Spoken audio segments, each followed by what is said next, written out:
नमस्कार दोस्तों, स्वागत है आपका मेरे चैनल प्लानेट ऑफ टेल्स पर। आज मैं आपके लिए लेकर आई हूँ सुभद्रा कुमारी चौहान की लिखी हुई कहानी वैश्या की लड़की। अगर आपको कहानी पसंद आए तो प्लीज़ मेरे चैनल को सब्सक्राइब और मेरे वीडियो को लाइक और शेयर करना ना भूलें। तो आइए सुनते हैं वैश्या की लड़की। छाया प्रमोद की सहपाठिनी थी। प्रमोद नगर के एक प्रतिष्ठित और कुलीन ब्राह्मण परिवार का लड़का था और छाया थी नगर की एक प्रसिद्ध नर्तकी की इकलौती कन्या। नगर में एक बहुत बड़ा राधा कृष्ण का मंदिर था, जहाँ न जाने कितना सद्व्रत रोज बट जाता था। सैकड़ों साधु संत मंदिर में पड़े पड़े भगवत भजन करते, मनमाना भोजन करते और करते मनमाना अनाचार। छाया की माँ इसी मंदिर की प्रधान नर्तकी थी। मंदिर को छोड़कर दूसरी जगह वह गाने बजाने कभी न जाती। मंदिर के प्रधान पुजारी की उस पर विशेष कृपा थी, इसीलिए उसे किसी बात की कमी न थी। गंगा के किनारे उसकी विशाल खोटी थी, जहाँ से सदा संगीत की मधुर ध्वनि आया करती थी। नगर के संगीत प्रेमी जब स्वयं ही उसके यहाँ पहुँच जाते तो राजरानी उन्हें निराश न करती, किंतु वह किसी के यहाँ बुलाने पर गाने के लिए नहीं जाती थी। छाया इसी राजरानी की इकलौती कन्या थी। राजरानी की सारी आशाएं इसी कन्या के ऊपर अवलंबित थीं। विद्या अध्ययन की ओर छाया की अधिक रुचि देखकर राजरानी ने उसे स्कूल में भर्ती करवा दिया। छाया नगर की कुछ प्राचीन प्रथा के अनुयायियों के विरोध करने पर भी कुलीन घर की लड़कियों के साथ पढ़ते पढ़ते कॉलेज तक पहुंच गई, और जिस दिन पहले वह कॉलेज पहुंची, प्रमोद से उसकी पहचान हो गई। यह पहचान ही न बनकर रह सकी, धीरे धीरे मित्रता में परिवर्तित हुई और अंत में उसने प्रणय का रूप धारण कर लिया, जिसका परिणाम यह हुआ कि परिवार वालों का विरोध, तिरस्कार और प्रताड़ना न तो प्रमोद को ही उसके पद से विचलित कर सका, न अब छाया को। विवाह के लिए उन्हें कोर्ट का सहारा लेना पड़ा। कोर्ट में रजिस्ट्री होने के बाद आर्य समाज मंदिर में उनका विवाह वैदिक रीति से संपन्न हुआ। अग्नि को साक्षी देकर वह दोनों पति पत्नी के पवित्र बंधन में बंध गए। बचपन से ही कुलीन घर की लड़कियों के साथ मिलते जुलते रहने के कारण उनके रीति रिवाजों को देखते देखते छाया के हृदय में एक कुल वधू का जीवन बिताने की प्रबल उत्कंठा जागृत हो उठी। प्रमोद के साथ विवाह सूत्र में बंधकर छाया ने उसी सुख का अनुभव किया। वह एक कुल वधू की ही तरह है प्रमोद के इशारों पर नाचना चाहती थी। प्रमोद के नहा चुकने पर अपने हाथ से ही वह प्रमोद के कपड़े धोती। अभ्यस्त न होने पर भी दोनों समय प्रमोद के लिए वह अपने ही हाथ से भोजन बनाती, और थाली परोसने के बाद जब तक प्रमोद भोजन करते वह उन्हें पंखा झला करती। प्रमोद के भोजन कर चुकने के बाद उनकी जूठी थाली में भोजन करने पर वह एक अकथनीय सुख का अनुभव करती। इसके पहले इस प्रकार काम करने का उसके जीवन में कभी अवसर न आया था, किंतु धीरे धीरे उसने अपने आप को ऐसा अभ्यस्त कर लिया कि उसे कोई काम करने में कठिनाई न पड़ती। राजरानी को पुत्री की परिस्थितियों का पता लगता रहता था। वह सोचती, मेरे साथ रहकर छाया यहाँ रानियों की तरह हुकूमत कर सकती थी। बड़े बड़े विद्वान रईस यहाँ तक कि उसकी कदमबोसी कर जाया करते, किंतु उसकी तो मति ही पलट गई है। अपने आप ही अपने दासियों का सा जीवन स्वीकार कर लिया है। छाया को किसी प्रकार फिर से अपने चंगुल में फांस लेने के प्रयत्न में वह अब भी लगी रहती। वह सोचती, ऐश आराम में पली हुई लड़की कितने दिनों तक कष्ट का जीवन बिता सकेगी, कभी न कभी चेतेगी और आवेगी। किंतु छाया तो माता के घर के ऐश आराम को घृणा की दृष्टि से देखती थी। यहाँ वह इस कष्ट में भी जिस सुख का अनुभव करती, उसकी आत्मा को जितनी शांति मिलती थी, उस रूप के हाट में वह वैभव की चकाचौंध में उसके शतांश का भी स्वप्न देखना छाया के लिए दुराश मात्रा थी। छाया के प्रमोद के विशुद्ध और पवित्र प्रेम के ऊपर संसार की सारी विभूतियों को निछावर कर सकती थी। प्रमोद के साथ यह छोटा सा मकान उसे नंदनवन से भी अधिक सुहावना जान पड़ता था। सारांश यह है कि छाया को कोई इच्छा न थी। प्रमोद का प्यार और उनके चरणों की सेवा का अधिकार वह सब कुछ पा चुकी थी। प्रमोद के विवाह के बाद प्रमोद के माता पिता ने उन्हें अपने परिवार में सम्मिलित नहीं किया। अपने इकलौते बेटे को त्याग देने में उन्हें कष्ट बहुत था, किंतु प्रमोद के इस कृत्य ने समाज में उनका सिर नीचा कर दिया था। अतः वह प्रमोद को क्षमा न कर सके। स्वाभिमानी प्रमोद ने भी माता पिता से क्षमा की याचना न की। अपनी समझ में उन्होंने कोई बुरा काम न किया था, इसलिए शहर में ही पिता ने कई मकानों के रहने पर भी वे किराए के मकान में रहने लगे। परिवार और समाज ने प्रमोद को त्याग दिया था, किंतु उनके कुछ अपने ऐसे मित्र थे जो उन्हें इस समय भी अपनाए हुए थे। अपने इस छोटे से इन्हें गिने मित्रों के संसार में छाया के साथ रहकर प्रमोद को अब और किसी वस्तु की आवश्यकता न थी। आर्थिक कठिनाइयां कभी बाधा बनकर उनके इस सुख के सामने खड़ी हो जाएंगी, प्रमोद को इसका ध्यान भी न था। कॉलेज के प्रोफेसरों और प्रिंसिपल की उनके साथ बड़ी सहानुभूति थी। उनका आचरण कॉलेज में बड़ा उज्जवल रहा था।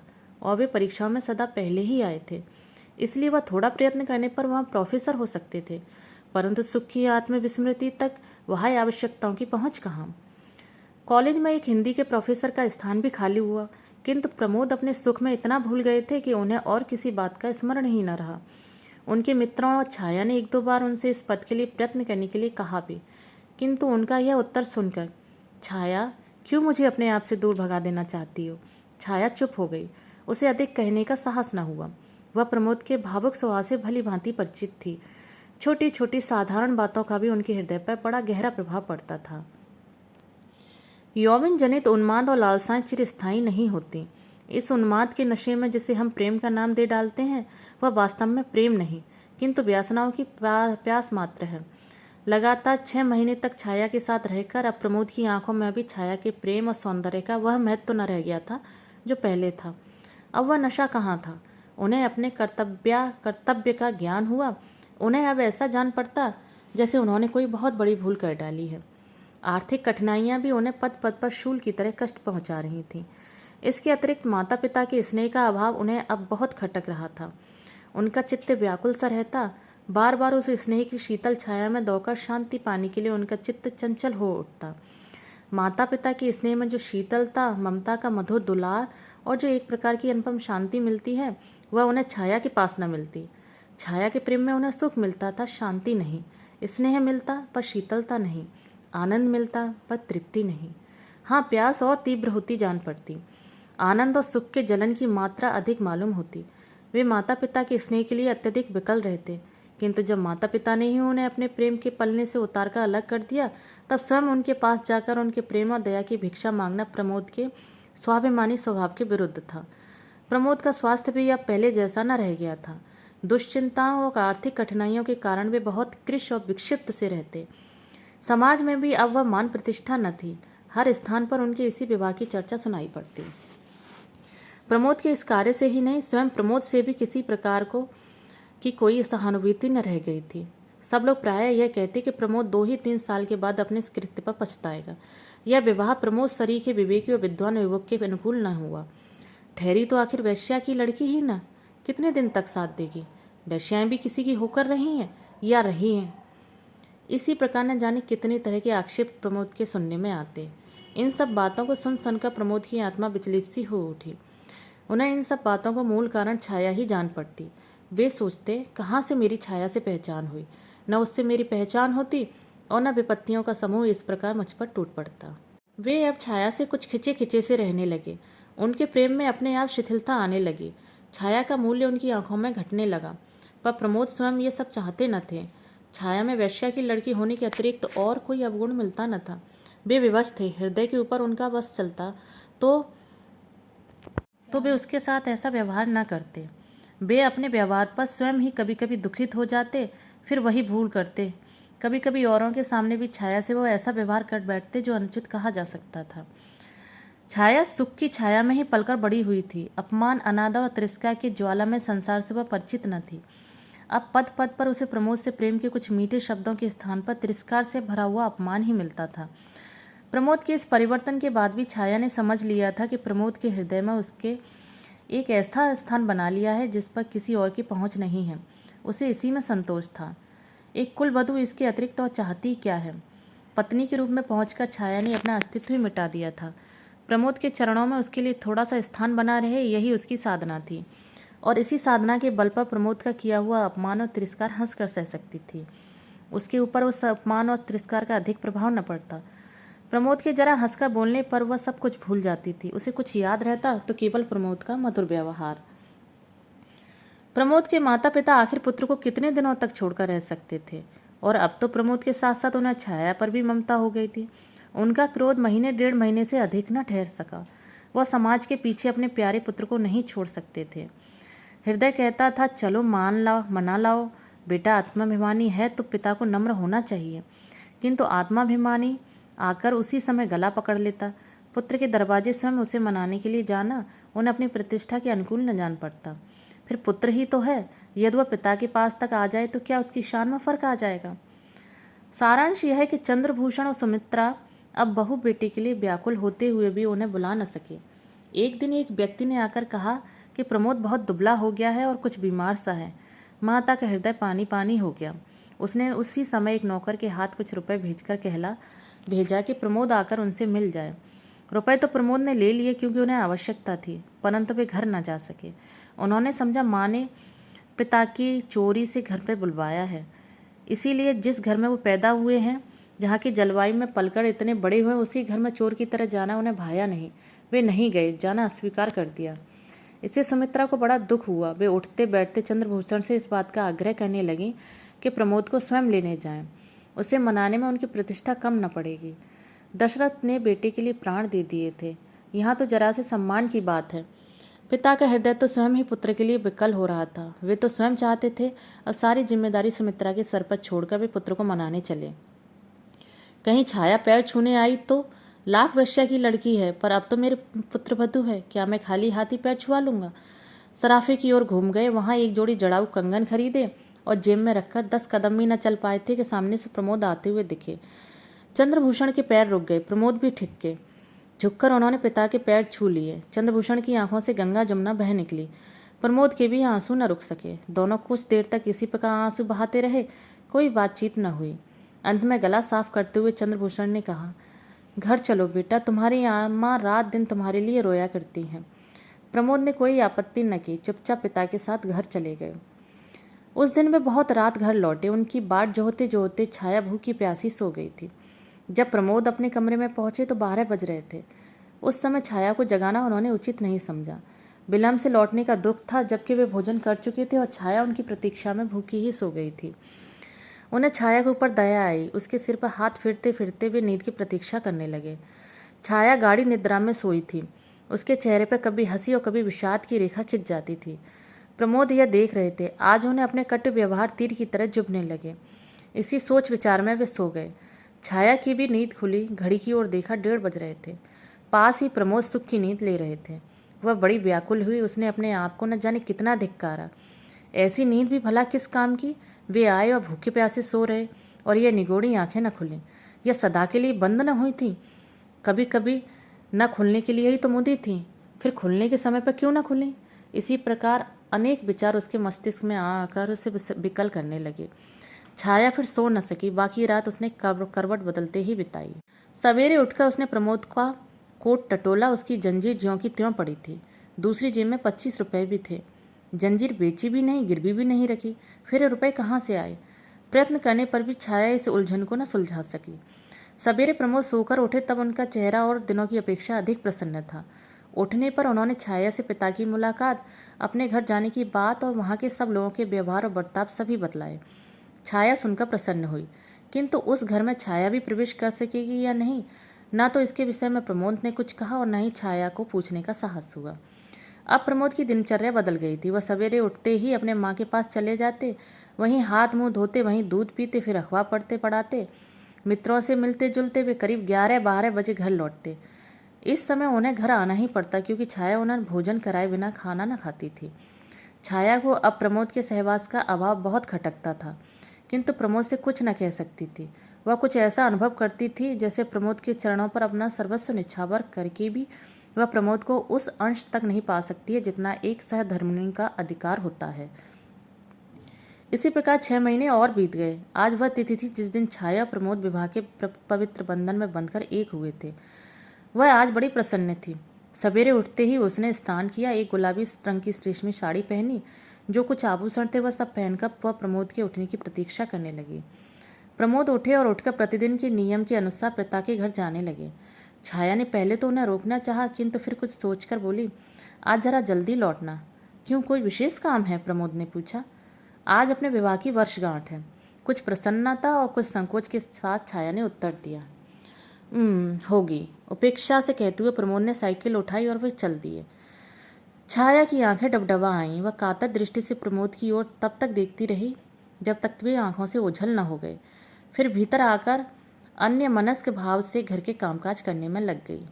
भोजन में आज उसने कई चीजें जो प्रमोद को बहुत पसंद थी बनाई, किंतु इधर भोजन का समय निकल जाने पर भी प्रमोद घर न लौटे तो वह चिंतित सी हुई। उससे रहा न गया।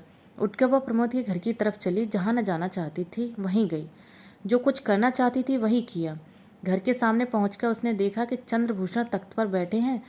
छाया को देखते हुए कुछ स्तंभित से हुए, किंतु तुरंत ही आदर भाव प्रदर्शित करते हुए बोल उठे, आओ बेटी, कैसे आई हो, आओ बैठो। छाया को ससुर से इस सद्व्यवहार की आशा न थी। वह उनके इस व्यवहार पर बड़ी प्रसन्न हुई। उसकी समझ में न आता था कि वह प्रमोद के विषय में कैसे पूछे। इसी पशुपेश में वह कुछ देर चुपचाप खड़ी रही। अंत में अपने सारे साहस बटोरकर उसने पूछा, वे कहाँ हैं? किसे? प्रमोद को पूछती हो?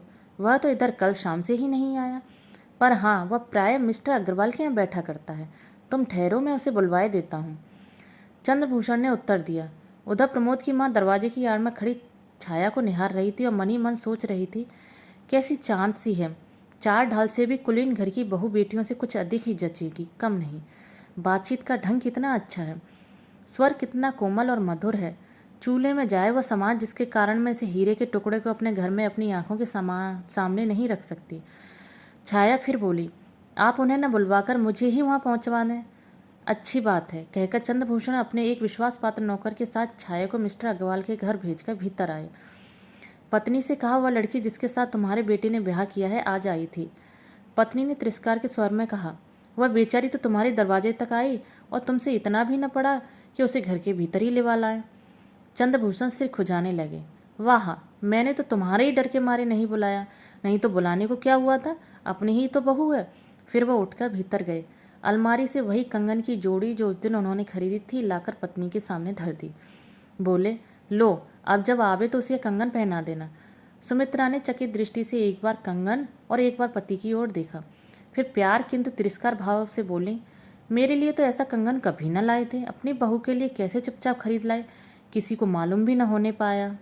अरे, तो ऐसे कंगनों के लिए कलाई भी तो वैसी ही होनी चाहिए, कहते चंद्रभूषण बाहर चले गए। कंगन उठाकर सुमित्रा ने रख लिए और उसी दिन फिर से छाया की बाट जो होने लगी। छाया ने मिस्टर अग्रवाल के घर पहुंचकर देखा, प्रमोद ताश के खेल में तल्लीन है। वहां पर कई और युवक युवतियां थीं। प्रमोद सबसे हंस हंसकर बातें कर रहे थे। वहां पर मिस्टर अग्रवाल की कन्या शांता को छोड़कर छाया किसी को पहचानती न थी। शांता से छाया का परिचय भी प्रमोद ने ही करवाया था। शांता प्रमोद की बाल सहेली थी और वे उसका बहुत आदर करते थे, किंतु आज प्रमोद का शांता के पास इस तरह बैठे रहने जाना और छाया की उपेक्षा करना छाया को बड़ा कष्टकर जान पड़ा।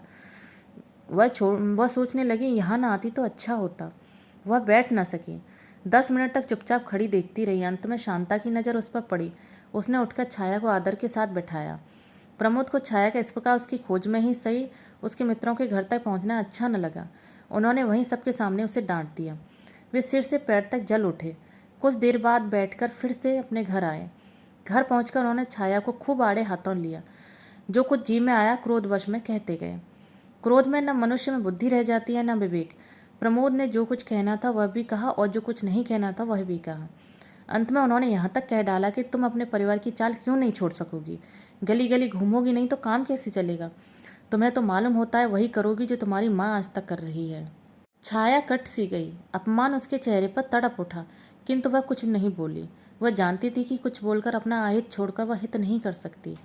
अंत तक अपने इस कार्य के लिए वह विनम्र भाव से प्रमोद से क्षमा मांगती रही और इस बात का आश्वासन देती रही अब उससे ऐसी भूल कभी न होगी। किंतु प्रमोद अपने को शांत न कर सके। वे उन्मत्त की तरह कभी टहलते और कभी चुपचाप लेट जाते। अंत में कुछ देर तक इधर उधर टहलकर वे छाया से बोले, छाया, मैं तो मिस्टर अग्रवाल के घर जा रहा हूँ, वहाँ मुझे कुछ शांति मिलती है। शांता के पास पहुंचकर मैं एक प्रकार के सुख और शीतलता का अनुभव करता हूँ। वहाँ मैं सारी दुश्चिंताओं से क्षण भर के लिए अपने आप को मुक्त पाता हूँ। वहाँ मैं जितना अधिक रहूँ रहने दिया करो। तुम्हारे पास मुझे सिवा गिलानी और क्षोभ के कुछ नहीं मिलता। तुम्हारे पास मैं शांति नहीं किंतु अशांति ही अधिक पाता हूँ। शीतलता नहीं, मुझे जलन होती है। और यह सच तो है छाया कि मैं तुमसे घृणा करने लगा हूँ। तुम्हारी माँ के घर की दासी का आना जाना मैं संदेह की दृष्टि से देखता हूँ। मुझे तुम्हारे ऊपर विश्वास नहीं रह गया है। अब तुम मेरे पीछे मत पड़ो, तुम्हें स्वतंत्र किए देता हूँ। तुम चाहो तो अपनी माँ के पास जाकर सुख से रह सकती हो। मैंने तो तुम्हारे साथ इतने दिनों तक रहकर भर पाया, बस अब और अधिक मुझे अपने साथ रहने के लिए विवश मत करो। रोने देने का मुझ पर कोई असर नहीं होगा। जहाँ मैं थोड़ी शांति पाता हूँ वहाँ जाने दो, कहते हुए प्रमोद बाहर चले गए। छाया वहीं धरती पर लौटकर फूट फूट कर रोने लगी। आज उसे मालूम हुआ कि वह कितनी असहाय, कितनी विवश और कितनी दुर्बल है। संसार उसे शून्य सा होता हुआ जान पड़ा। उसे ऐसा लगता था जैसे उसका सर्वस्व कोई बरबसी उससे छीने लिए जाता है। वह चीख पड़ी और रोते रोते बेहोश हो गई। पड़ोस की कुछ स्त्रियों ने आकर उसके मुंह पर पानी के छींटे दिए। छाया उठ बैठी। उस दिन वह भोजन न कर सकी। इस प्रकार विवाह की पहली वर्षगांठ संपन्न हुई। प्रमोद बहुत रात गए घर लौटे। छाया तब तक सोई न थी, वह अब भी रो रही थी। छाया की अवस्था पर प्रमोद को दया आ गई। उन्हीं की ओर से इस संग्राम की संधि का प्रस्ताव पेश हुआ। सुलह हुई और दोनों ने साथ भोजन किया। रात अच्छी कटी, किंतु सवेरे से फिर वही रफ्तार बेढंगी जो पहले थी सो अब भी है आरंभ हो गई। प्रमोद कुछ तेज बातें कह के चले पड़े और छाया रोती रह गई। राजरानी अपनी पुत्री की दुर्वस्था के विषय में प्रतिदिन सुना करती थी। उसने फिर अंतिम शस्त्र फेंका, दासी से कहला भेजा, अभी भी कुछ बिगड़ा नहीं है, छाया चाहे तो आकर मेरे साथ सुख से रह सकती है। यह इतनी बड़ी कोठी और लाखों की संपत्ति उसी की है, वह इतना कष्ट क्यों झेल रही है? अभी उसकी माँ तो जीवित है, इतना तो सोचे। छाया ने उसके उत्तर में माँ को कहला भेजा, मेरी नसों में सीता और सावित्री का खून दौड़ रहा है। मैं आर्य महिला हूँ, मैं अपने पति के चरणों को छोड़कर नहीं जा सकती। सीता और सावित्री का महान आदर्श मुझसे कहता है कि पति ही मेरा परमेश्वर है। पति को छोड़कर स्त्री की कहीं दूसरी जगह गति नहीं हो सकती। उनसे कहना है कि मेरी माँ तो मर चुकी है, मैं उन्हें अपनी माँ नहीं समझती। मेरी माँ होती तो मेरी तरह पवित्र जीवन बिताती। इस उत्तर से राजरानी के स्वाभिमान को धक्का सा लगा। उसने सोचा अभी और ठोकरें खाने के बाद उसकी अगले ठिकाने आएगी, तब अपने आप चली आवेगी। जैसे ही दासी घर से बाहर निकली, प्रमोद ने घर में प्रवेश किया। वह सिर से पैर तक जल उठे। घर के अंदर आते ही उन्होंने बेकसूर की सारा क्रोध छाया पर उतार दिया। छाया के हर छोटे छोटे कार्य पर अब वे संदेह की दृष्टि से देखते। उन्हें उसके ऊपर विश्वास न रह गया था। उसकी हर एक भाव भंगी में उन्हें कुछ छल कुछ धोखा दृष्टिगोचर होता था। उन्होंने दासी के आने का कारण पूछा और छाया के सच सच कह देने पर भी विश्वास न कर सके। क्रोध में उन्मत्त से हो रहे थे। क्रोध के साथ बोले, छाया तुम जाओ जाओ, अपनी माँ के साथ रहो, मेरा पिंड छोड़ दो। तुम्हारे साथ रहने से मुझे कष्ट भर होता है और कुछ नहीं। मैं अपने आप तो तुम्हें छोड़ नहीं सकता, तुम अपने आप ही अपनी माँ के पास चली जाओ तो मेरे ऊपर किसी प्रकार की जिम्मेदारी न रह जाएगी। मेरा कहना मानो, मुझे इस बंधन से मुक्त कर दो छाया। तुम भी सुख से रह सकोगी, मैं भी सुख से रह सकूंगा। छाया ये बातें चुपचाप सुन रही थी। उसकी आंखों से आंसू बहते चले जाते थे। उसने हिचकियों के साथ कहा, प्रमोद तुम बंधन से मुक्त होना चाहते हो तो मैं कर दूंगी। व्यंग और उपेक्षा की हंसी के साथ प्रमोद ने कहा, हाँ मैं यही चाहता हूँ छाया, मुझे बंधन से मुक्त कर दो। जिस दिन तुम मेरी इतनी बात मान लोगी मुझे बड़ी शांति मिलेगी। शाम को घर लौटकर प्रमोद ने देखा छाया अपने जीवन की अंतिम सांसें ले रही थी। उसकी आंखें कदाचित एक बार प्रमोद को देख लेने की प्रतीक्षा में खुली थी। प्रमोद के आते ही एक हिचकी के साथ उसकी आंखें सदा के लिए बंद हो गईं। प्रमोद पागलों की तरह छाया की लाश पर गिर पड़े। आज भी प्रमोद नन्ही सी पोटली जिसमें छाया का चित्र और उसका अंतिम पत्र है, बड़ी सावधानी से हृदय में लगाए हुए नगर के सुनसान स्थानों में या खंडरों में देखे जाते हैं। बिना कभी किसी से बोलते हैं और न किसी की बात का उत्तर देते हैं। हाँ, अपने आप ही वे कभी कभी एक विचित्र प्रकार की आवाज़ से कुछ कहते हैं जिसका बस वे ही समझते हैं और कोई नहीं। कहानी सुनने के लिए धन्यवाद।